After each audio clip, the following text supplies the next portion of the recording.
స్వధర్మం సుఖానికి ఆధారం, పరధర్మం దుఃఖానికి మూలం అంటారు. ప్రతి వస్తువుకి సృష్టిలో ఒక మూలధర్మం అనేది ఉంటుంది. ఉదాహరణకి అగ్నికి వేడి, మరి నీటికి శీతలత ఎలా అయితే ధర్మంగా ఉన్నాయో అలాగే ప్రతి ఒక్కరి స్వధర్మం, స్వ అంటే ఆత్మ, సెల్ఫ్.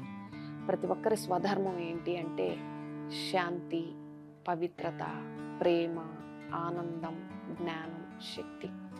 ఇవి మన యొక్క స్వధర్మాలు.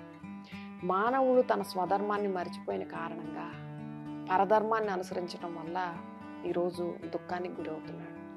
పరధర్మం అంటే మనవి కాని వాటిని పర అని అంటారు కదా.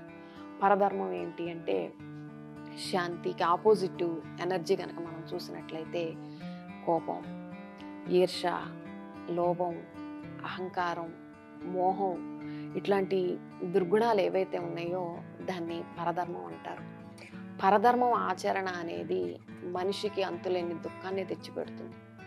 కాబట్టి మన స్వీయ ధర్మాన్ని మనం ఎప్పుడైతే మన జీవితంలో అనుసరణీయంగా చేసుకుంటామో అప్పుడు మన జీవితంలో సుఖం, శాంతి, సమృద్ధిగా మనం పొందగలుగుతాం.